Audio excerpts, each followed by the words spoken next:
Bon alors ça faisait longtemps que j'étais pas venue parce que j'avais pas le temps. Mais là comme il fait froid et qu'il y a du vent, j'en profite pour faire plaisir à mes potes âgés. Voilà.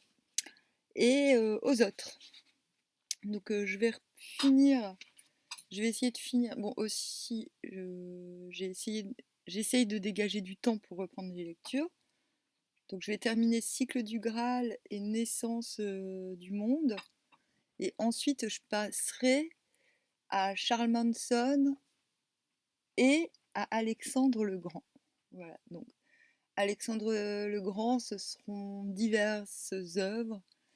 Je vais faire un cycle Alexandre le Grand et un cycle Charles Manson, donc ça n'a peut-être rien à voir. Quoique, mais je trouve que ces personnages vont m'inspirer. Et peut-être que, en tout cas, je sais que ça me permettra de développer certains sujets philosophiques archaïques ou sensibles ou ou ou ou ou ou ou scandaleux. Voilà. Donc, je reprends. Cycle du Graal, cycle du Graal. Je reprends mes bonnes vieilles habitudes, je fume, je vais boire du vin aussi. Hop. Alors, le royaume sans nom. Ah ouais, mais il faut que je me serve un petit peu de vin. Hop. Ah là là. Ah. Donc encore désolé pour ceux qui tenaient à mes lectures, mais c'est bien en fait. Si j'étais pas là, c'est vraiment que j'avais mieux à faire. Pour moi, pour ma santé. Parce que je suis quand même passée du stade de ne pas quitter mon lit à ne plus quitter les jardins. Donc je me fais des muscles, c'est bien. Bref, je pense que je suis pardonnée, maintenant je peux y aller. Quoique, je ne sais pas, je ne sais pas, je ne sais pas. Mais oui, je vais y aller. Ah oui, oui, oui. Et bientôt, je mettrai au fur et à mesure que j'avance dans mon album, je mettrai mes versions unplugged sur YouTube pour rigoler. Les versions finies, je les garde pour moi pour l'instant. Alors, donc, Cycle du Graal, le royaume sans nom. Bon, on est à la 789e page. Je pense qu'il reste environ 400 pages. Bref, oh,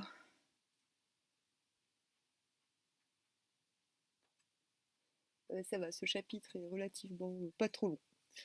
Le lendemain du jour où Lancelot avait triomphé de Méléagant, le roi Arthur décida de quitter Camelot et de tenir sa cour à Caerleon sur Wisg. Il s'y rendit donc en compagnie de la reine, de nombreux chevaliers et de Lancelot, dont il ne voulait plus se séparer. Tu m'étonnes. D'ailleurs, Lancelot ne s'était pas fait prier longtemps pour accepter d'accompagner Arthur, car la reine lui avait fait comprendre qu'elle désirait ardemment sa présence auprès d'elle, après les dures épreuves que l'un et l'autre avaient vécues. 5 jours avaient passé. Le roi était à Caerleon. Avant de se mettre à table, comme à l'accoutumée, les chevaliers s'étaient mis aux fenêtres, autant pour se distraire que pour guetter une nouvelle aventure. Au loin, dans la plaine, une jeune fille, sans autre escorte qu'un homme en armes, chevauchait, teint riche et vigoureux, palefroid. Comme il faisait chaud, elle portait une cape et une tunique tout en soie sur une chemise de coton blanche comme neige. Cette jeune fille apporte quelques nouvelles, s'exclamèrent certains. Mais déjà, elle arrivait à la porte de la forteresse, et ils descendirent tous à sa rencontre. Elle mit pied à terre et Gauvin lui prit la main pour la mener à la grande salle. Elle s'avança avec l'assurance d'une jeune fille de haut rang, puis salua solennellement le roi et la reine et l'ensemble des chevaliers. Sois la bienvenue, jeune fille, l'encouragea le roi devant l'assistance silencieuse.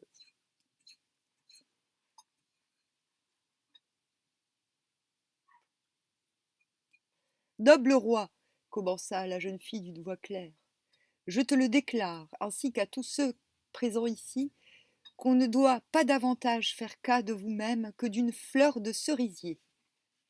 Pourquoi elle est méchante comme ça avec les fleurs de cerisier? Vous voici tous livrés à la paresse sans avoir en tête d'autre exploit que celui de vous engraisser. Peut-on trouver ici quelque aventure? Pourtant, dans mon pays, bien loin d'ici, vous pourriez conquérir valeur et honneur. Ah, honneur et bonheur, ça se ressemble, en fait. Il faut juste mettre une barre en bas du H et ça fait bonheur, quand on y pense. Aussi, j'invite à s'y rendre, selon la mission que madame m'a confiée, ceux d'entre vous qui se sentent pleins d'entrain et de bravoure. Là, un grand bonheur peut vous advenir, car madame a mis en jeu son fief entier et son royaume. Elle souhaite dépenser dans la joie tous les revenus de sa terre, et celui qui voudra l'avoir pour ami l'obtiendra à coup sûr. Là-bas, dans mon royaume, grande peut être la conquête. Maintenant, il me faut m'en aller, car je n'ai plus de raison de rester ici. Je fais un encart. C'est fou, parce que ça me fait penser à la chanson de Geste des Troubadours. Et pourtant, ces textes sont hyper méga archaïques. Donc, je suis en train de me demander si la chanson de Geste des Troubadours, donc non, les Troubadours n'ont pas sévi que dans le sud. Il y avait Guillaume de Poitiers, qui était à Poitiers, mais il n'était pas qu'à Poitiers, vu qu'il s'occupait aussi de l'Aquitaine, qui était essentiellement squattée par les Anglais. En fait, on pense que la chanson de geste, que l'amour courtois est un truc français, mais clairement pas, en fait. Là, j'espère que vous vous en rendez bien compte.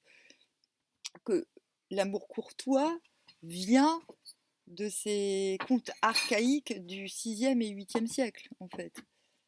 Non, mais c'est très important, en fait. Donc, on peut dire aussi que...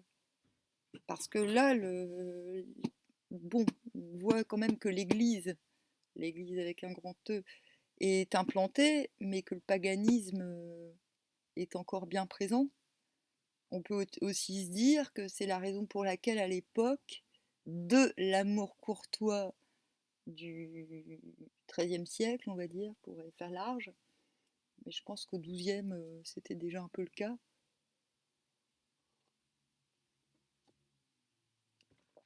Et d'ailleurs, j'ai l'anthologie des troubadours. Je pourrais la lire aussi, mais pas tout de suite. Je pense que je vais d'abord essayer d'en faire des chansons. Bref. Oh là là, j'ai fait une parenthèse dans une parenthèse. Comment je suis chiante. Bref. Tout ça pour dire, qu'est-ce que je disais? Oui, je parlais de l'amour courtois. Oui. Ah oui, oui, je parlais de Qatar. Du coup, on peut comprendre pourquoi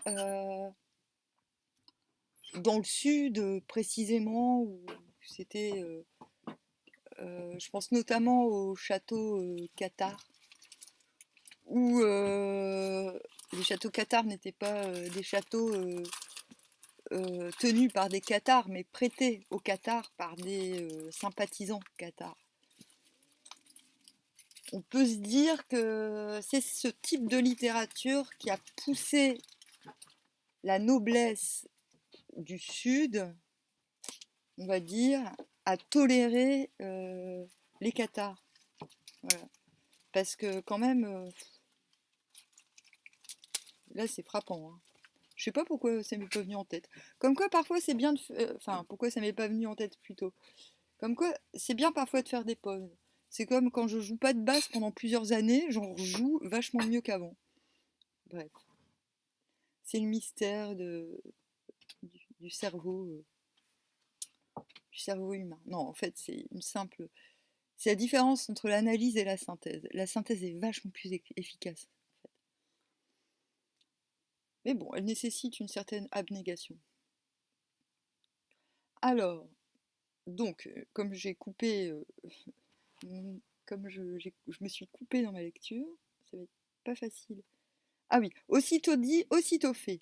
Prenant congé de l'assemblée, elle remonta sans plus attendre sur son cheval et se mit au galop, se dirigeant tout droit vers la forêt, dans l'ombre de laquelle elle s'engouffra et disparut plus vite que le vent à travers les feuilles. Devant la forteresse, Les chevaliers en étaient restés quoi? Ils s'aperçurent alors que personne n'avait eu l'idée de demander à la jeune fille son nom et celui de son royaume. C'est pourquoi Dodinel, le sauvage, qui était de la table ronde, s'écria qu'il se faisait fort de la rattraper. En toute diligence, on lui apporta ses armes, et il sauta sur son cheval, aussitôt suivi par Sagremor, un autre compagnon de la table ronde, tenté lui aussi par l'aventure. Mon feu. Ah.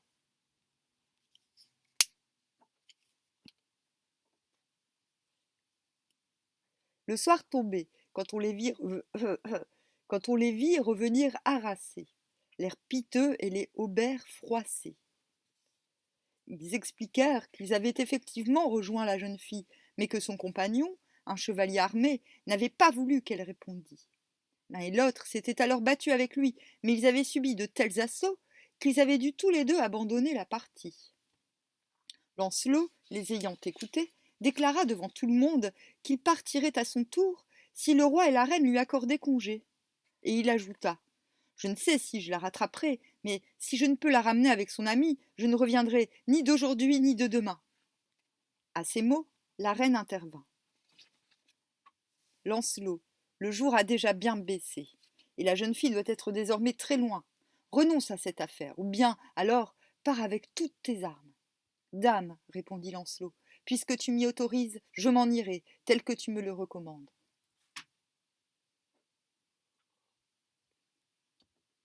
Je tiens à préciser que les chevaliers de cette époque ne sont pas des féministes. Alors, ainsi, une fois de plus, Lancelot du Lac, ayant pris congé du roi et de la reine, et salué ses compagnons, s'éloigna à travers la campagne vers la forêt. Il poursuivit sa course toute la nuit et, le lendemain, à la pointe du jour, se retrouva au fond d'une vallée riante où il se reposa. C'est quoi?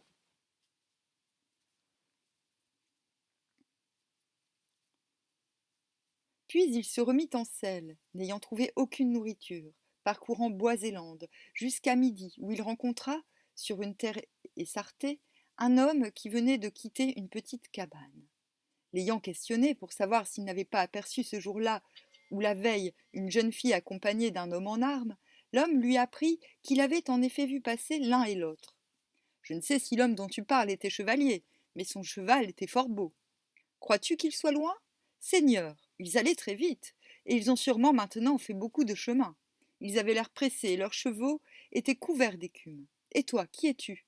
Je suis un ermite. Alors, peux-tu m'indiquer où je pourrais loger ce soir? L'ermite sourit. Seigneur, répondit-il, c'est tout vu. À 3 lieues à la ronde, il n'y a ni bourg, ni village, ni forteresse, ni manoir, ni cité. Si tu veux t'arrêter chez moi, je donnerai à ton cheval de l'herbe fraîche et de l'avoine, et pour toi-même du pain et des raves. Lancelot accepta l'invitation, car il était fatigué, et la faim le tenaillait durement. Mais le lendemain, dès que le soleil fut levé, il repartit sans s'attarder davantage, et sa chevauchée dura bien jusqu'à midi. Il aperçut alors un manoir en face de lui. C'était la demeure d'un homme distingué, sans grande richesse, mais qui avait donné tous ses soins à son bâtiment. Quand Lancelot entra dans la cour, un jeune homme se précipita pour tenir son cheval. Le seigneur vint lui-même à sa rencontre et le salua courtoisement. Sois le bienvenu, cher seigneur. L'hôte lui fit les honneurs de sa demeure, lui offrit nourriture et breuvage en abondance et lui demanda la raison de son voyage. Lancelot lui apprit l'aventure de la jeune fille et de l'homme en armes. Seigneur, lui dit l'hôte, ils ont passé ici la nuit dernière, mais ils n'ont pas voulu s'attarder, et ils sont repartis bien avant le jour. Tu ne pourras pas les rejoindre à moins d'y laisser ton cheval. Abandonne ta poursuite. Tu n'y gagneras rien, sinon de passer pour un fou. Retourne à la cour du roi Arthur. Mais Lancelot se montra inébranlable. Il continuerait l'aventure qu'il avait entreprise. Dès l'aube, donc, il reprit sa poursuite, mais sans plus de succès. Enfin, à force de se tromper de chemin, il parvint au sommet d'une montagne qui dominait une grande forêt sauvage. Il n'y avait en vue ni village, ni manoir, ni monastère, seulement un étroit sentier qui longeait les crêtes.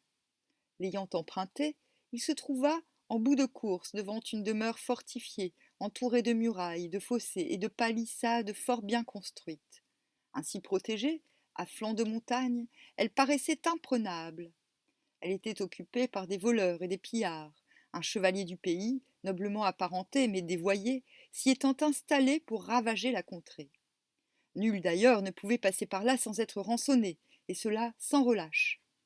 La montagne et la demeure étaient appelées rue de Travers, et le chevalier qui s'était arrogé ce fief avait pour nom Savary. Oh oh, c'est marrant ça. Ah, c'est hyper intéressant. Non, parce que je fais de la généalogie et Savary, c'est un nom du coin, c'est un nom du Nord. C'est un nom de Schnorr. Mais du coup, maintenant, je sais que ça vient pas de Schnorr. Je sais que ça vient de je ne sais où en Angleterre.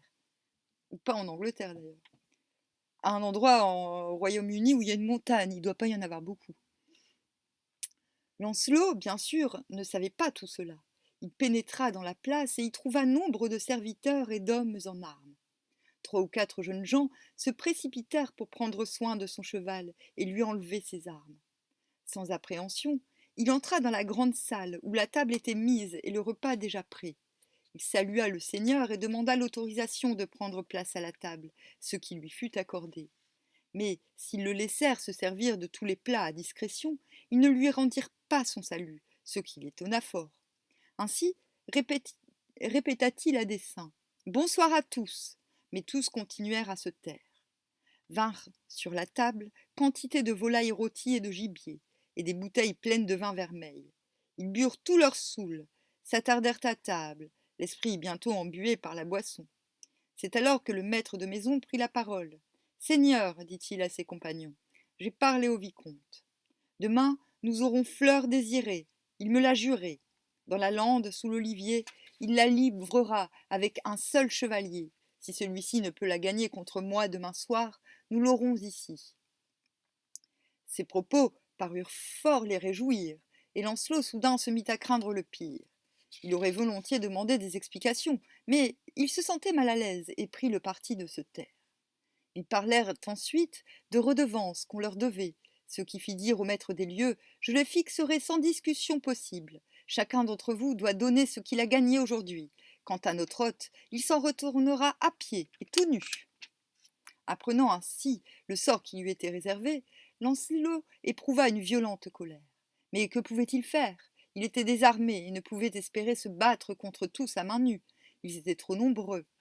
On l'empoigna alors par les bras pour le déshabiller, quand l'un de ses agresseurs déclara « Après tout, c'est un chevalier, ne le déshonorons pas et laissons-lui ses vêtements. Il nous paie largement avec ses armes et son cheval. » Ils lui laissèrent donc ses vêtements, puis ils le ramenèrent brutalement au bas de la montagne et l'y abandonnèrent, lui promettant, s'il osait revenir, de lui faire subir bien d'autres avanies.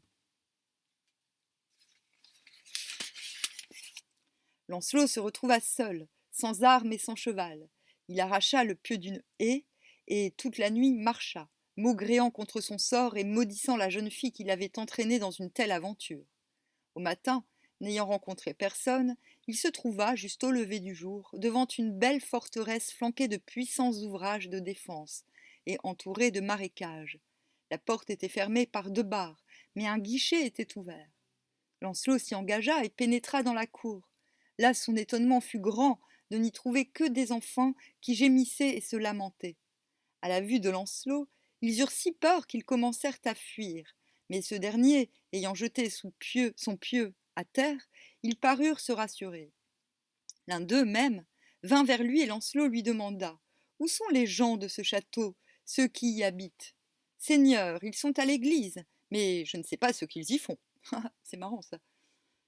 Comme ils se dirigent, ce qui implique le fait qu'à l'église, on faisait des trucs bizarres à l'époque.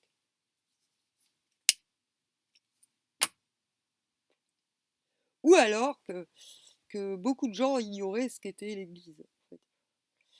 Donc, on revient à ce que je disais tout à l'heure, que Église et paganisme étaient mêlés, sans trop de mêlés.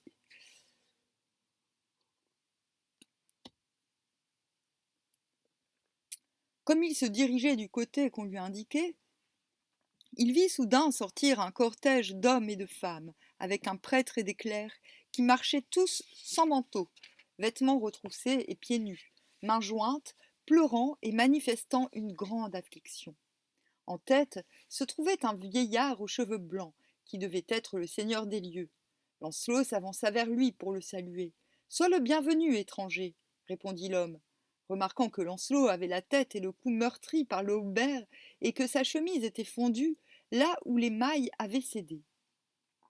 Devinant qu'il avait affaire à un chevalier qui avait été détroussé, il l'invita à le suivre et l'emmena dans sa demeure, où il le fit asseoir près de lui. Que vous arrive-t-il demanda Lancelot. Jamais je n'ai vu de visage si désemparé et si triste. Ami, répondit le vieillard, je suis le seigneur de tous ceux que tu as vus, le vicomte du pays de Démédie, jusqu'aux frontières de Bréfénie. Notre malheur vient d'un chevalier qui réside sur la montagne. À coup sûr, il m'en veut, ou plutôt il me hait. Aussi a-t-il, à mes hommes et à moi, causé beaucoup de mal et de honte, s'abritant derrière une noble parenté pour être brigand et vivre de ses rapines. Je crois bien, dit Lancelot, qu'hier soir, mes pas m'ont conduit chez lui. La racaille qui l'entoure m'a dépouillé de mes armes et volé mon cheval. Certes, dit le vieillard, ne nous redoutant pas, ils se conduisent comme ils le veulent. Sais-tu s'ils ont parlé de moi? Oui, seigneur, me semble-t-il. Il a été question d'un vicomte et d'une fleur très belle que ce dernier devait leur livrer aujourd'hui, si elle ne trouvait pas de chevalier pour la défendre. Fleur désirée, l'ont-ils appelée, ce qui semblait les réjouir, mais je n'ai pu en savoir davantage. Hélas, dit le vieillard, pour ma part, je n'en sais que trop. Fleur désirée est ma fille, et l'on ne saurait trouver dans tout le pays de créature plus belle et plus sage, plus noble et plus délicate. Le chevalier la veut pour lui, et pour l'obtenir me mène une vie d'enfer, s'emparant de tout ce que je possède et maltraitant sans pitié mes gens. Nous n'osons même plus sortir de nos murs. Ainsi en suis-je réduit aujourd'hui à lui envoyer ma fille sous l'olivier, accompagnée d'un seul chevalier. Si celui-ci ne peut l'emporter sur mon ennemi, il me faudra lui abandonner Fleur désirée. Or, c'est moi qui l'accompagnerai, car je n'ai trouvé personne pour oser l'affronter. Mieux vaut pour moi avoir la tête tranchée, plutôt que lui donner ma fille sans combat. D'ailleurs, je ne pourrais survivre à une telle infamie, et préfère mourir que de l'avoir livrée à son plaisir et à celui de ses hommes. Seigneur, dit Lancelot, avec ta permission, c'est moi qui prendrai ta place pour la défendre. Je ne manquerai pas de courage, je t'assure, car je suis bien décidé à lui faire payer cher l'accueil qu'il m'a réservé hier soir. Sois sans crainte. Fais conduire ta fille à l'endroit convenu et nous verrons bien.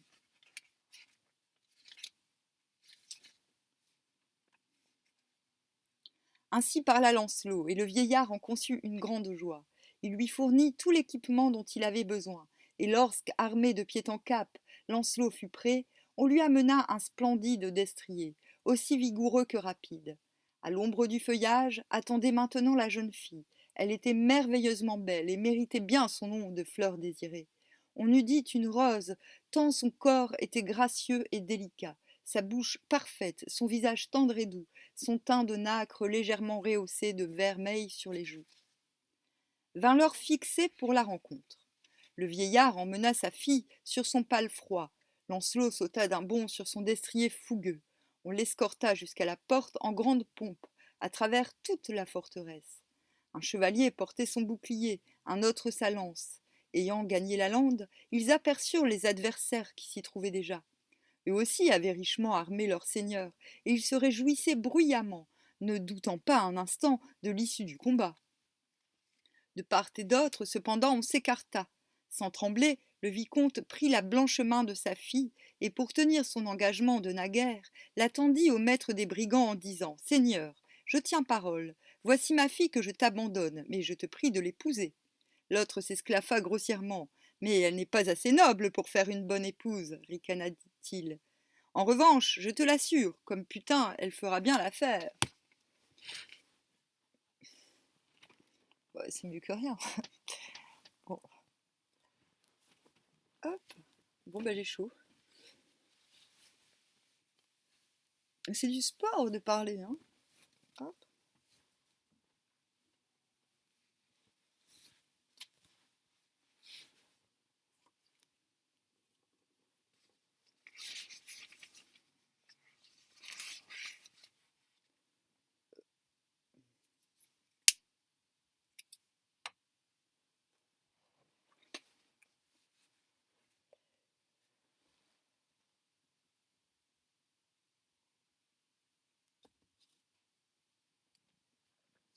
C'est alors que Lancelot intervint. Son poing s'abattit sur le bras du brigand qui s'apprêtait à se saisir de la jeune fille. « Vassal !» clama-t-il, « laisse mon ami. Sur ma tête, tu ne l'emmèneras pas aussi facilement que tu l'imagines. Tu me parais bien sûr de toi. » Narquois, l'autre, se retourna vers Lancelot. « Seigneur, dit-il, je tiens quitte le père. Jamais sur sa contrée je ne lui ferai plus tort ou dommage. Mais puisque tu oses me lancer un défi, je le relève. Je vais me distraire avec toi, et vaincu ou mort, personne ne te pleurera. » Et sans plus tarder, ils reculèrent pour mieux se précipiter l'un sur l'autre. Ils le firent à une telle vitesse et si violemment qu'ils brisèrent leurs lances et leurs boucliers et se retrouvèrent tous deux à terre, l'épée à la main. Le combat s'engagea avec rage. Le chevalier de la montagne s'acharnait, mais Lancelot ne reculait pas d'un pas, rendant bien et si vite les coups qu'il finit par fendre un morceau du aume de son adversaire. L'épée glissa sur l'oreille, la coupant net. « Sainte Brigitte, à l'aide !» cria le blessé. « À qui donc m'en suis-je pris ?»« À celui auquel tu as volé ses armes et son cheval hier soir, » répondit Lancelot. « Maintenant, je vais te le faire payer très cher, sans pour autant te prendre un denier. D'où es-tu donc ? Du royaume de Bretagne. Quel est ton nom ? Lancelot du Lac, fils du roi Ban de Bénoïc.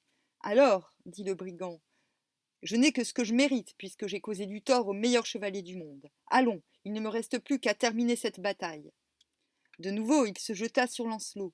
Les coups plurent drus sur leurs boucliers, qui tombèrent bientôt en pièces. Puis ils en vinrent au corps à corps. De son côté, le vicomte avait fait armer en secret dans la forêt 10 chevaliers et 30 serviteurs de ceux qu'il savait les plus braves et les mieux entraînés, prêts à venir à la rescousse, selon la tournure du combat. Mais finalement, Lancelot parvint à terrasser son adversaire et posa froidement son épée sur son cou. « Lancelot !» cria le brigand, « fais la paix entre le vicomte et moi. Plus jamais je ne le provoquerai. Je serai son vassal et son allié, et s'il veut du mariage, je prendrai sa fille pour épouse. Avoue d'abord que tu es vaincu. » Le brigand se releva furieux.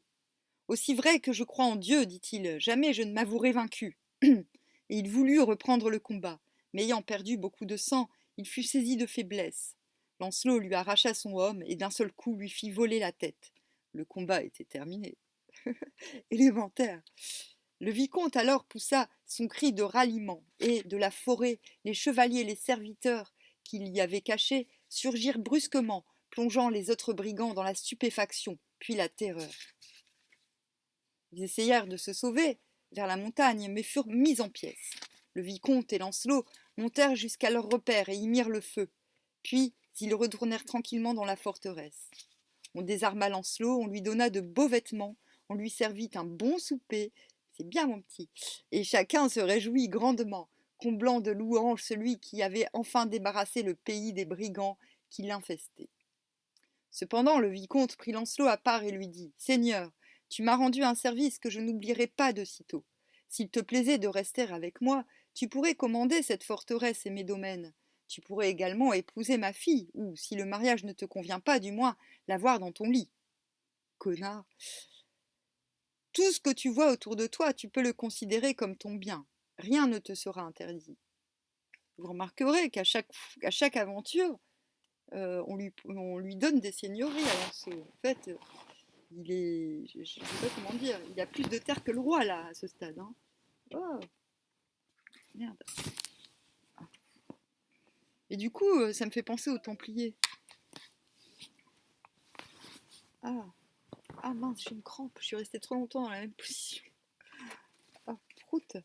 Alors, bon, ça y est, ça me fait penser à plein de trucs, mais c'est pas grave. Je suis en train de me demander si les Templiers, c'est pas un peu le même truc. Bon, c'est pas grave. Non, en vérité, les Templiers, ils faisaient comme moi, ils faisaient de la permaculture chez les gens.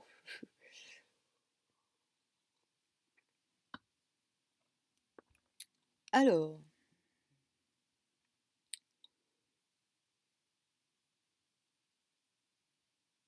cher Seigneur, dit Lancelot, ta proposition me touche, mais c'est tout autre chose que je suis venu chercher en cette terre. Et sur la prière de son hôte, il raconta comment, à la suite d'un message délivré par une jeune fille à la cour d'Arthur, il était parti à la recherche du royaume sans nom. À ces mots, le vieillard se mit à se lamenter. « Seigneur, s'écria-t-il, je suis bien tourmenté et peiné que tu ailles ainsi chercher la mort. »« Explique-toi, demanda Lancelot. Je connais le pays que tu appelles le royaume sans nom, et je vois qu'il est le but de ton voyage. Eh bien, sache que ce royaume est celui de Rigomère, mais tu trouveras le lieu amer et les aventures accablantes. Jamais un chevalier, si vaillant fût-il, n'en est revenu indemne. Maudits soient les chemins qui mènent à ce port où tant de preux chevaliers se sont embarqués pour ne plus revenir. Maudit soit le royaume de Rigomère. Ah, Rigomère, que le feu d'enfer te brûle! Tu as fait commettre tant de crimes, et tu as fait disparaître de tant de vaillants et preux chevaliers. Là-bas, il n'existe pas de sauf-conduit. Maudit soit ton pouvoir maléfique. Jamais ton pouvoir ne prendra fin, et la jeune fille ne sera pas mariée, celle qui a causé notre malheur. Avant que vienne celui qui sera beau et sage, dont les prouesses surpassent celles de tous les chevaliers du monde, dans le passé et le présent. Alors, en vérité, ma parole s'accomplira, les malades seront guéris, les prisonniers libérés, et se mariera la jeune fille qui naquit à une heure maudite. Alors la douleur prendra fin, et la joie régnera à nouveau dans le pays où tant de gens s'égarent pour ne pas revenir. Hélas, les sortilèges de Rigomère sont si horribles qu'on ne verra jamais un tel héros.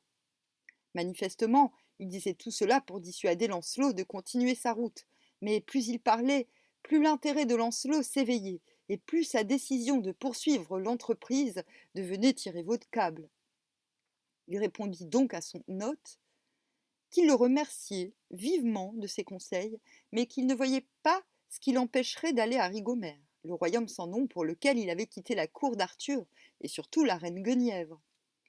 Aussi, le matin suivant, après une légère collation, il prit congé du vicomte et de sa fille. Il n'avait pas oublié de lui donner des armes et un cheval, mais ils étaient bien accablés de le voir partir, sûrs qu'ils étaient qu'il ne reviendrait jamais du royaume sans nom.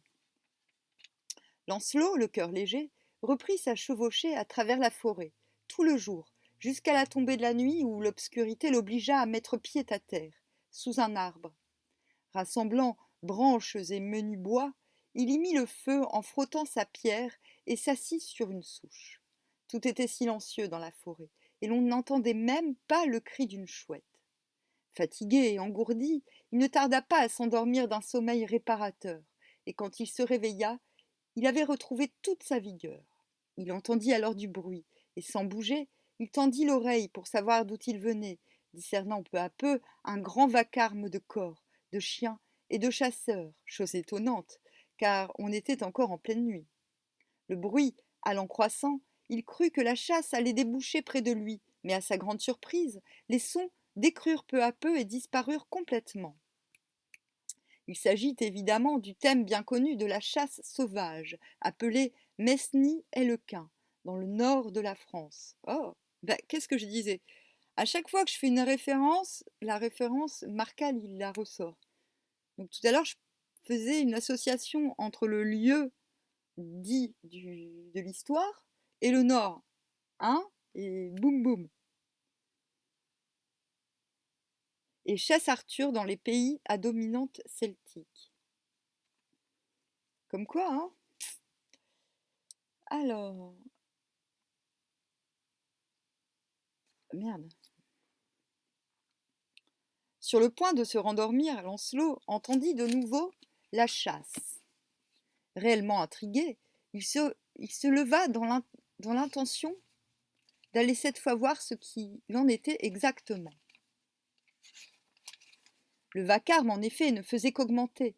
Les cors sonnaient sans relâche, les gens criaient, les chiens aboyaient, les chevaux hennissaient.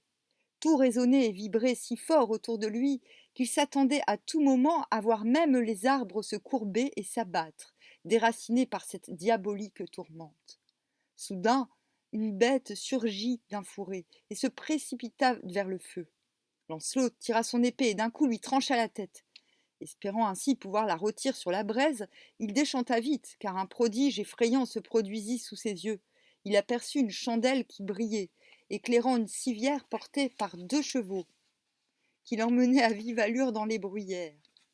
Un chevalier gisait entre les brancards, le corps transpercé d'une lance dont on n'apercevait plus que le tronçon. Sans perdre un seul instant, Lancelot se mit à courir pour le rattraper et, saisissant les chevaux par la bride, les stoppa dans leur course folle. Il entendit alors des plaintes s'élever et comprit que l'homme n'était pas mort. Il se lamentait en effet à grands cris des souffrances qu'il endurait, évoquant la promesse qu'on lui avait faite en le mettant sur la civière, promesse qui le tourmentait encore plus que sa blessure ou la mort. « Qui es-tu » s'enquit Lancelot, ne voulant se laisser impressionner par un si dramatique spectacle. « Je suis un chevalier blessé, qui souffre et se tourmente, » répondit la voix, et Lancelot de poursuivre calmement. « Puis-je faire quelque chose pour toi ? Rien d'autre que des souhaits. S'ils se réalisent, crois bien que tu pourrais alors rapidement me soulager. »« Par ma foi, » s'écria Lancelot, « tu ne repartiras pas sans m'avoir dit qui t'a blessé ainsi. » « Celui qui jamais n'aura de joie, Seigneur. Voilà celui qui m'a infligé blessure et tourment. Mais moi, je l'ai si maltraité qu'il va mourir, je crois. Sa blessure n'a pas besoin de baume. » Cet épisode un peu confus contient une référence au coup douloureux. Voir la seconde époque, les chevaliers de la table ronde, mais aussi au roi pêcheur, dédoublé dans certaines versions en roi méhénier, mais qui, de toute façon, est ce personnage que Wolfram von Eschenbach appelle Amfortas dans son Parzival. Lancelot reprit avec la même assurance. « Où cela s'est-il donc passé ? À Rigomère, fut la réponse. « Tu étais à Rigomère » s'exclama Lancelot. « Oui, par Dieu, notre Créateur. Alors, parle-moi des merveilles qu'on raconte au sujet de Rigomère. Être vaincu et tué, blessé pour le moins et prisonnier, voilà les merveilles de Rigomère, réussit à dire péniblement le blessé. Mais qui est l'auteur de ces abus ? Je ne peux pas le dire, car je n'ai moi-même jamais passé le pont derrière lequel se trouvent les grandes merveilles. Mais sache qu'avant le pont s'étend une grande lande où la joute est permanente. Qui veut combattre trouve vite qui abattre ou par qui se faire abattre. Nombre de vaillants chevaliers se sont affrontés là, mais tous ceux qui restent de ce côté du pont ne savent pas ce qui se passe au-delà. Or, sur ce pont, pas 2 sur 1000 parmi les plus valeureux passeront. Un dragon, en effet, monte la garde, si monstrueux et féroce qu'il est impossible de le vaincre. Le dragon a beau être enchaîné, il a précipité dans l'abîme nombre de braves qu'on n'a jamais revus. Voilà ce que je sais. Laisse-moi maintenant repartir, je t'en prie. Dis-moi encore, quelle est cette promesse qui te tourmente ? Seigneur, pourquoi t'obstines-tu à tout savoir ? Les 2 jeunes filles qui m'ont déposée sur cette civière m'ont fait la promesse d'un triste destin. La blessure qui m'épuise ne guérira jamais, jusqu'à ce que vienne celui que ses exploits rendront célèbre parmi tous. Il sera le plus courtois, aimera mieux que quiconque les dames, donnera avec la plus grande largesse, sera aussi plein de sagesse et de mesure, sans aucune défaillance. Il sera aimable, expert en toutes choses et de naissance royale. Aucune vilainie, enfin, ne pourra lui être reprochée. Seul un tel chevalier pourra conjurer les merveilles de Rigomère. Mais si loin qu'on puisse aller par la mer, sur terre ou dans les forêts, comment croire qu'un seul être au monde puisse être si hardi, si brave, si ardent, si parfait ? Non, sur la terre entière, dans aucun royaume, on ne pourrait trouver un homme de si haute perfection. Et s'il est vrai qu'il doit venir de mon vivant, il ne saurait être déjà né. Ah, j'aimerais mieux la mort que d'endurer ainsi cette douleur, car jamais ma langueur ne me quittera. Voilà, je t'ai tout dit, étranger. Maintenant, je t'en supplie, laisse-moi partir. Lancelot garda le silence. Il lâcha la bride des chevaux, et ceux-ci, qui, piaffés d'impatience, bondirent aussitôt et entraînèrent leur étrange fardeau dans les profondeurs de la nuit. Le blessé, et ses plaintes n'étant plus audibles, Lancelot entreprit d'éteindre son feu. Corps, cris, chiens et chasseurs avaient également disparu. Il repartit donc lui-même aux premières lueurs de l'aube et chevaucha jusqu'au milieu du jour. Il rencontra alors une dame et un chevalier qui venaient de quitter leur manoir. Quand l'homme vit que Lancelot portait les armes d'un chevalier, il l'invita à passer la nuit prochaine dans sa demeure. Lancelot, qui était épuisé, accepta volontiers, et l'homme se proposa de faire demi-tour pour l'accompagner. Ainsi apparut bientôt un puissant donjon qui dominait une belle forteresse ceinte de hautes murailles. Le repas fut préparé avec l'abondance qui convenait, et la table dressée dans la grande salle. On but et on mangea à satiété. À la fin du repas, l'hôte demanda à Lancelot son nom. Je m'appelle Lancelot du Lac, et je suis du royaume de Bretagne, répondit Lancelot. Mais qu'es-tu venu faire en cette terre sauvage recouverte de forêts et de landes? Je me dirige vers Rigomère, et je te prie de me dire dans quelle direction se trouve ce royaume sans nom pour lequel j'ai quitté la cour du roi Arthur. Le chevalier devint tout pâle. Seigneur, s'écria-t-il, quelle mauvaise idée as-tu là? Pourtant, je te dirai la vérité, j'en prends Dieu à témoin. Même en connaissant le chemin qui mène à Rigomère, et ce n'est pas mon cas, on aurait du mal à y arriver en moins de 3 semaines et 4 jours. Je peux te dire que Rigomère n'a pas de roi, mais une reine, une noble demoiselle de grande beauté, frappée de bien des maléfices. Ah, Rigomère est un royaume maudit. Ce n'est pas que j'y sois allé ou que je veuille le faire, Dieu m'en garde, mais j'en ai si souvent entendu parler. Jamais un chevalier n'en est revenu sans déshonneur ni d'horribles blessures. Avant d'y arriver, nombre de grands périls se dressent sur sa route. À droite coule une eau profonde qui risque à chaque instant de vous engloutir. À gauche se dresse une forêt très sombre dont on ne revient pas. Insensé est celui qui persiste à vouloir l'atteindre. Chevalier, si tu m'en crois, il existe mieux à faire pour conquérir gloire et honneur. Explique-moi, gentil seigneur, en ce pays, il y avait un grand seigneur qui avait épousé une femme venue de Cornouailles et qui mourut sans héritier. Son neveu a pris légalement possession de sa terre, mais il veut léser, à tort, la veuve. Il prétend en effet récupérer son douaire, sous prétexte qu'elle est étrangère et n'a pas de parents pouvant répondre d'elle. Personne encore ne s'est proposé pour la défendre. Si tu veux m'en croire, renonce à tes folies au sujet de Rigomère et apporte ton aide à cette dame qui en a bien besoin. Seigneur, si tu me garantis que la dame est dans son droit, je lui porterai secours sur le champ. Seigneur, c'est la vérité, son douaire est légitime. C'est bon, dit Lancelot. À quel moment dois-je régler l'affaire? Demain matin, répondit l'hôte, et tous deux allèrent prendre quelque repos. Le jour venu, ils se rendirent à l'assemblée, qui était présidée par le prévôt du roi, devant une grande assistance de dames et de chevaliers. Des notables et des chevaliers étaient les défenseurs et les avocats du chevalier, mais la dame, en vérité, n'avait trouvé personne pour défendre sa cause et l'assister. Elle déplorait son triste sort quand l'épouse du chevalier, qui avait hébergé Lancelot, s'approcha d'elle et lui suggéra à l'oreille de demander comme défenseur celui qu'elle verrait à côté de son mari. Intriguée par ces paroles, la dame, qui n'avait rien à perdre, fit comme l'autre lui disait.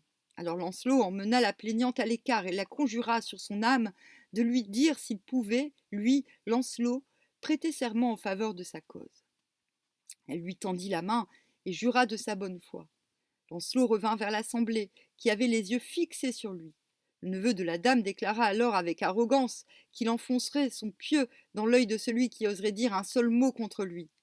Indignée et désemparée, la dame se mit à pleurer à chaudes larmes, tant et si bien que le prévôt déclara que dans ces conditions il y aurait combat entre les deux chevaliers. La rencontre eut lieu dans une vaste prairie. Aussi fiers, superbes et braves l'un que l'autre, ils épromenèrent leurs montures et bataillèrent rudement jusqu'au moment où Lancelot, levant son épée sur son adversaire, manqua son but. L'épée glissa, descendit et coupa la partie du pied qui dépassait l'étrier. Vassal, s'écria Lancelot, pour continuer tes méfaits, il te faudra porter un pied en bois. Exclamation qui ne fut guère du goût de son adversaire, qui se précipita sur lui avec rage. Mais sa blessure lui faisant perdre beaucoup de sang, il ne tarda pas à faiblir et bascula par-dessus la croupe de son cheval. Le prévôt, ne pouvant que constater que Lancelot était le vainqueur, fit arrêter le combat. La dame eut donc son douaire, exonéré de toute redevance, et le neveu, en compagnie de tous ses parents, vint faire sa paix avec Lancelot et se déclara son homme lige. Cependant, par serment, Lancelot lui fit promettre, dès qu'il serait guéri, d'aller se mettre à la disposition de la reine Guenièvre, à la cour du roi Arthur. Chacun admira la prouesse et la générosité de Lancelot, et il se vit prié par tous de rester dans le pays, en seigneur, qu'est-ce que je disais, encore un, ou en ami. Il les remercia, mais ne consentit qu'à demeurer 4 jours dans le château de son hôte. Après quoi, malgré les supplications du chevalier et de sa femme, il reprit la route avec la ferme intention de découvrir enfin le royaume sans nom dont on déplorait tant les merveilles. Il chevaucha tout le jour, et, à l'approche de la nuit, se trouva à la croisée de 2 chemins. Il se trompa alors de route, mais continua, plein d'assurance. Quand l'obscurité fut telle qu'il ne voyait plus son chemin, il descendit de cheval et s'installa sous les frondaisons, afin de prendre du repos. Mais il y demeura bien peu, car en levant la tête, il aperçut, au-dessus du bois touffu, la lueur et la fumée d'un feu de cheminée. Il se releva, partit dans cette direction et finit par découvrir une maison de belle apparence. Il y entra, mit pied à terre et se dirigea vers les flammes. Il aperçut alors, dans l'angle d'une salle, un beau lit confortable et spacieux comme jamais il n'en avait vu, avec une courte pointe qui le recouvrait. Mais, à l'opposé, se trouvait un cercueil sur 2 tréteaux, ce qui ne lui sembla guère de bon augure. 4 cierges brûlaient autour des chandeliers d'argent massif, eux-mêmes cernés par une troupe de chats sauvages aux aguets, ne semblant pas non plus apprécier son intrusion. Pire, sa venue, loin de les effrayer, déclencha chez eux de tels miaulements qu'une nuée de congénères envahit la pièce, manifestant de plus en plus à son égard une hostilité offensive. Lancelot réagit promptement. Il saisit dans le feu un tison enflammé, qu'il appliqua avec une telle force sur le dos du plus gros d'entre eux, qu'il l'assomma d'un seul coup en le projetant contre les cendres du foyer. Mais les autres chats, au lieu de s'enfuir, l'attaquèrent tous ensemble, sautant sur ses épaules, enfonçant leurs griffes dans son haubert tressé. Lancelot, faisant tournoyer son tison, leur asséna de si formidables moulinets que bientôt, à force de se démener, il parvint à leur faire lâcher prise et les mettre en déroute. Se précipitant alors pour fermer la porte, il vit que le cercueil bougeait et avançait à sa rencontre. Sans perdre un instant, il lâcha son tison, prit son épée et pourfendit la caisse qui était vide. Dieu, s'écria-t-il, la diablerie est donc enfermée dans ces planches. Et il jeta le tout au feu, qui se consuma dans les flammes. Épuisé par l'effort et tenaillé par la faim, Lancelot se mit en quête d'un peu de pain ou d'une soupe grossière. En vain, il n'y avait aucune nourriture dans la maison. Alors il s'étendit sur le lit, son épée à portée de la main, et s'endormit comme une masse après s'être demandé dans quel endroit maudit il était tombé. La faim et la soif ne tardèrent pas cependant à le réveiller. Il se redressa et à la lueur des braises mourantes, il crut apercevoir la silhouette d'une jeune fille plus blanche que neige, là, à côté du lit, et une autre, tout aussi blanche et irréelle, pénétrant dans la salle. Je rêve, pensa-t-il, mais les 2 apparitions se penchèrent vers lui, le saluant avec déférence, et l'invitèrent à les suivre. Je n'irai pas si mon cheval n'est pas bien traité, prévint-il. Mais à son grand étonnement, l'une des filles répondit. Il est déjà à l'écurie, soigné et pansé, avec une bonne ration d'avoine. On lui a même apporté de l'eau de source pour qu'il puisse se désaltérer. Je ne vous crois pas, et ne vous suivrai que si vous me le montrez. C'est chose facile, viens avec nous. Il se leva et les suivit avec méfiance, prêt à user de son épée. Mais elles le menèrent droit à une grande écurie où il vit son cheval effectivement fort bien soigné. C'est bien, dit Lancelot. J'irai maintenant où vous me conduirez. On le fit donc entrer dans une pièce voûtée, où était dressée une table abondante avec sirops et vieux vins délicieux. Sur un lit de fourrure était assise une dame, plus resplendissante qu'une fée. Avec élégance et courtoisie, elle se leva devant Lancelot et déclara « Seigneur chevalier, sois le bienvenu, que le bonheur soit avec toi et avec tes compagnes, répondit-il. Les 2 jeunes filles le désarmèrent et le firent asseoir dans un grand fauteuil qui se trouvait en haut de la table. Elles lui passèrent l'eau pour qu'il pût se laver les mains, lui servirent les mets les plus appétissants qu'il eût mangés. Il se restaura et but longuement. Puis, tout ragaillardi, suivit les 2 jeunes filles qui le menèrent dans une chambre où elles le firent étendre sur un bon lit douillet. Là, elles le massèrent doucement jusqu'au moment où il sombra dans un profond sommeil. Le lendemain, à son réveil, on le baigna et on l'habilla, après avoir frotté ses plaies avec un onguent aussi odorant que le piment, mais qui cicatrisait et ne laissait aucune trace, aucune douleur. Il demanda ses armes et on les lui apporta, étincelantes d'avoir été nettoyées. Enfin, les jeunes filles lui amenèrent son cheval tout sellé. « Qui es-tu » demanda-t-il à la dame, venue l'accompagner au dehors. « Il ne te servira à rien de le savoir, Lancelot, répondit-elle en souriant. « Comment connais-tu mon nom » demanda-t-il. « Peu importe, dit la dame. L'essentiel est que tu aies passé une bonne nuit. Je connais le but de ton voyage. Tu atteindras la cité de Rigomère dans 2 jours, mais là-bas, tu ne seras pas au bout de tes peines. Je peux te dire encore une chose, Lancelot, fils du roi Ban de Bénoïc. Tu es peut-être le meilleur chevalier du monde, mais ce n'est pas toi qui mettras un terme aux merveilles de Rigomère. C'est tout, tu peux aller maintenant. Prends le chemin sur ta droite et suis-le. Que Dieu te protège. Lancelot s'inclina devant la mystérieuse dame sans nom et, remonté sur son cheval, prit la direction qu'elle lui avait indiquée. Prenant grand soin de ne pas s'écarter de sa route, il ne rencontra que landes désertes et forêts très sombres, jusqu'à l'heure où, le soleil déclinant, il atteignit une vaste demeure avec une large entrée, de solides murailles et une enceinte faite de lourds branchages, le tout surplombé par une grosse tour bâtie sur le roc. Dans la basse-cour, cependant, se trouvait une construction en bois, belle entre toutes. Cette description correspond à celle des monastères fortifiés d'Irlande et du nord-ouest du pays de Galles vers les 6e et 7e siècles, alors que les constructions en bois n'avaient pas encore cédé la place aux habitations en pierre. Ce récit, dont la rédaction qui nous est parvenue date de la fin du 8e siècle, non, du 13e siècle, est rempli d'archaïsmes et de traits de mœurs appartenant à un lointain passé. Qu'on habitait en temps de paix, la tour servant de refuge en cas de danger ou de guerre. Devant la porte, une poterne et un fossé profond avec un pont-levis servaient de protection supplémentaire. Lancelot entra et vit dehors un grand nombre de dames, de chevaliers, de jeunes filles et d'écuyers qui s'affligeaient, pleuraient et se tordaient les mains.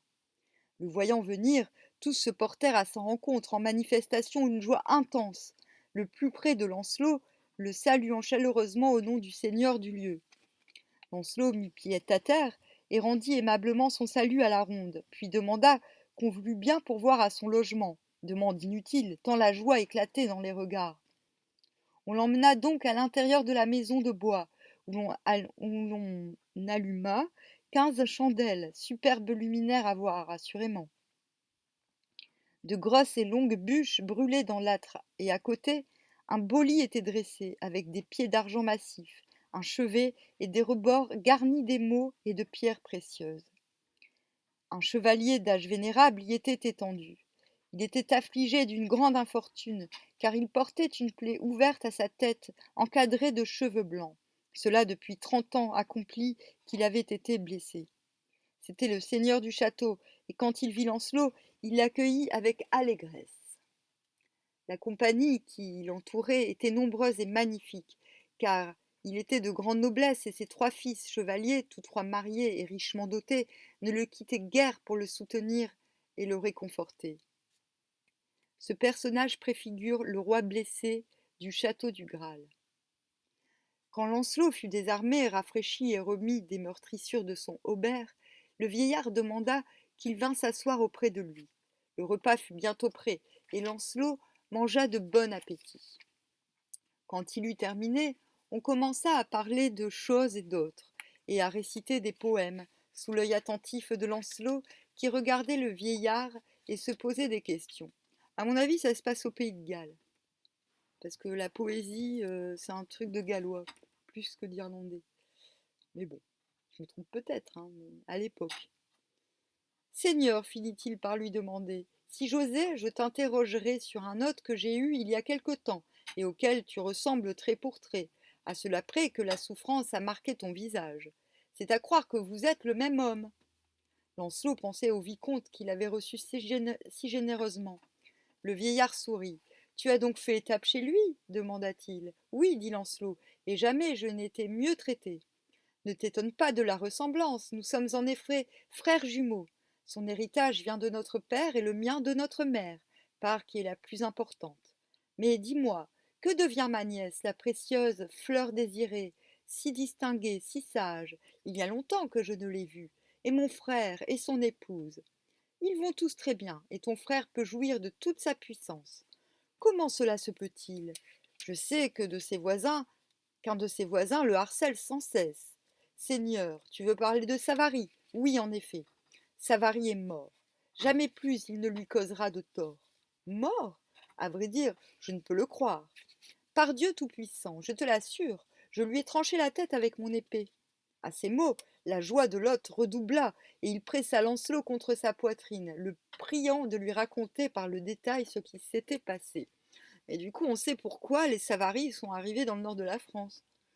Parce que, enfin, les enfants de Savary, tu vois. Mais une autre question tourmentait Lancelot. Il finit par la poser. Dis-moi, Seigneur, quel est donc ce mal dont tu souffres qui te rend si pâle? Qui te l'a infligé? Et quelle est la raison de ton triste sort? Bien cher ami, je vais te le dire volontiers. Quand j'étais jeune chevalier, j'étais agile, et joutais fort bien, ce qui me valait gloire. J'ai honte de le dire, mais je croyais alors être le plus vaillant chevalier du monde. Aussi m'en allai-je un jour à Rigomère avec 3 jeunes compagnons, le moins expérimenté d'entre nous, croyant aisément parvenir aux aventures et y mettre fin. Mettre fin aux merveilles, quelle prétention! C'est à peu près comme vouloir passer la mer à pied sec. De là viennent nos blessures et notre triste sort. Je ne peux parler que de moi, aussi te dirai-je que ma blessure ne peut pas se guérir, et que j'endure de plus une malédiction. À chaque anniversaire du jour où j'ai été blessé, il me faut recevoir un hôte, un chevalier étranger tel que Dieu en envoie de pays lointains. Si je n'ai pas d'hôte ce jour-là, la mort m'est promise dans un nombre de jours égal à celui des années qui me séparent de ma blessure. Mais, s'indigna Lancelot, pourquoi tes voisins ne viennent-ils pas quand ils savent ton attente? Ami, tu n'as pas bien compris. Ceux qui se proposeraient seraient en foule, mais il faut absolument que vienne d'abord le chevalier errant d'un pays lointain. Un voisin, pour me guérir, me ferait plus de mal que de bien, mais si un autre arrive sans rien savoir, alors la mort s'éloigne de moi pour un an, et autant de jours que les années qui me séparent de ma blessure. Voilà pourquoi tu nous as apporté la joie, à moi et à ceux qui m'entourent. Je me languissais d'un hôte quand tu es arrivé. Béni soit l'heure de ta naissance. Mais, dit Lancelot, tu me parles de Rigomère où tu as reçu ta blessure. On raconte tant de choses sur Rigomère que je ne puis croire tout ce que j'entends à son sujet. Le vieillard demeura un instant songeur. Oui, dit-il enfin, on raconte beaucoup de choses sur Rigomère. La vérité, en fait, c'est que personne n'est capable de savoir ce qu'il en est réellement. La cité de Rigomère se trouve dans une île, près de la côte. Un fleuve vient de la terre, qui se jette dans un autre, venu de la mer, de telle sorte que le pays est toujours ceinturé par une eau qui repart dans la mer, à la limite du flux et du reflux. C'est une frontière si sûre qu'on n'y craint plus personne. Le lit de ce chenal est semblable à la flèche d'un arc, tiré du fond et qui n'atteindrait jamais la surface. Mais il y a un pont, paraît-il, entre le rivage de l'île, dit Lancelot. Rigomère n'est donc pas si isolé qu'on le prétend. Le vieillard reprit. Ce pont est infranchissable. Un dragon enchaîné a tué et jeté dans le noir moult vaillants chevaliers qu'on n'a jamais revus. Il est le gardien du pont de cuivre. Cependant, on peut aller sur la grande lande, devant le chenal et le pont, à condition de s'y rendre uniquement pour le plaisir ou la distraction, car maintes aventures y surviennent. Mais si on prend les armes, on est fatalement blessé. Pardon. Ouh. On est fatalement blessé. C'est les cacahuètes. Ah, faut que j'arrête de manger des cacahuètes. C'est moi qui te l'affirme, victime que je suis de la coutume. Tel est le dilemme de cette grande lande. Personne n'en sait davantage. Les merveilles demeurent cachées à tous jusqu'à ce que survienne celui qui les anéantira. Mais quand viendra donc ce jour? À force d'espérer en vain, on perd toute confiance. Et si moi-même je tentais l'épreuve, si j'étais celui que tu attends, dit Lancelot. Son hôte le regarda attentivement. Qui es-tu? Quel est ton nom? Lancelot du Lac, fils du roi Ban de Bénoïc. En entendant ce nom, le vieillard tressaillit de joie et appela ses enfants. Mes fils, dit-il, regardez le plus grand, le meilleur de tous les chevaliers qui ont vécu et qui vivent encore de par le monde. Celui-ci pourrait bien mettre fin aux merveilles de Rigomère s'il était possible d'y arriver par des prouesses. Mais il faut d'autres dons, et personne ne saurait en posséder seulement la moitié. Non, jamais ne se trouvera en un seul homme tout ce qu'on attend de celui dont je vous parle. Hélas, combien de temps faudra-t-il attendre encore? Si tu me le permets, dit simplement Lancelot, j'irai à Rigomère et je tenterai l'épreuve. Mais c'est pure folie, s'écria le vieillard. Cher hôte, si tu y vas, tu risques d'y perdre la vie. Tu aimes trop les armes, tu es un chevalier si vaillant, si hardi, que tu ne manquerais pas d'y trouver la prison ou la mort, à tort ou à raison. Lancelot promit alors d'éviter de porter les armes dès qu'il serait à Rigomère. Mais aucune des paroles du vieillard ne put venir à bout de sa détermination. Demeure au moins une semaine parmi nous, dirent encore les fils de son hôte. On ferra ton cheval, tu te baigneras, tu te reposeras. C'est impossible, dit Lancelot. Il faut que dans 2 jours je sois à Rigomère. D'après les merveilles de Rigomère, récit français du XIIIe siècle, édité par W. Forster et H. Breuer, Dresde, 1908-1915. Traduction complète par Marilus Chennery dans la légende arthurienne, Paris Lafon 1989. Bref, prochain chapitre, les merveilles de Rigomère, qui est le dernier chapitre de ce... Purée, je croyais que ce serait plus court. Oh ouais. Voilà. Qui est le dernier chapitre... Ah bah non. Ah non, il y a encore un chapitre.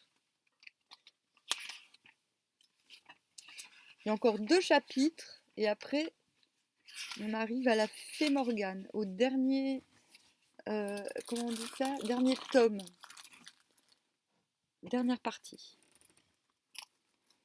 Bon bah, à bientôt.